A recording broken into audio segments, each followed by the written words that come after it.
बहुत जमाना पहले एक नेक और इबादत गुजार लड़की थी जिसका नाम मरियम था। वो दिन रात अल्लाह की याद में रहती थी। हर कोई उनकी पाकीज़गी की गवाही देता था, लेकिन अल्लाह ने उनके लिए एक बहुत बड़ी आजमाइश रखी थी। ऐसी आजमाइश जिससे सुनकर दिल कांप जाए। एक दिन अल्लाह के फरिश्ते ने आकर कहा, मरियम, अल्लाह ने तुम्हें एक बेटा देने का फैसला किया है। मरियम घबरा गई, कहने लगी, मेरे पास तो कोई मर्द नहीं आया, मेरा बच्चा कैसे हो सकता है? फरिश्ते ने जवाब दिया, ये अल्लाह का हुक्म है, जब वो चाहे तो सिर्फ कह देता है हो जा, और वो हो जाता है। वक्त गुजरा और मरियम के पेट में बच्चा पलने लगा। वो दिन ब दिन परेशान हो रही थीं कि लोग क्या कहेंगे, दुनिया कैसे इल्जाम लगाएगी, लेकिन अल्लाह ने उनको हिम्मत दी। जब पैदाइश का वक्त करीब आया तो वो शहर से दूर एक बयाबान में चली गईं। वहाँ एक सूखे खजूर के दरख्त के नीचे बैठ गईं। तन्हाई, खौफ और दर्द की शिद्दत से उनकी हालत बुरी हो गई। तड़पते हुए कहने लगी, काश मैं इससे पहले मर जाती और कोई मुझे याद भी न करता। ये अल्फाज सुनकर दिल दहल जाता है। एक नेक पारसा औरत जिसने कभी गुनाह नहीं किया,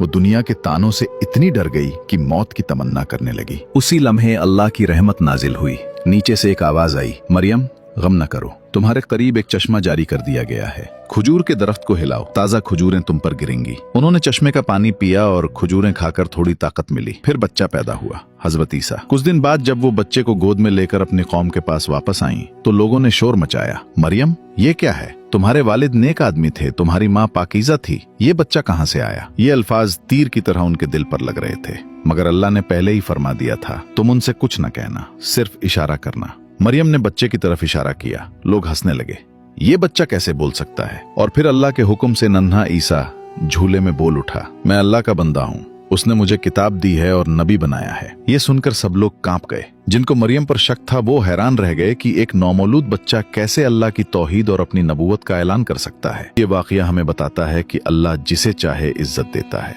सारी दुनिया इल्जाम लगाए, लेकिन जब अल्लाह चाहे तो एक बच्चा भी अपनी माँ की पाकीज़गी का सबूत बन जाता है। असल सहारा सिर्फ अल्लाह है, बाकी सब के ताने और बातें महज आजमाइश हैं।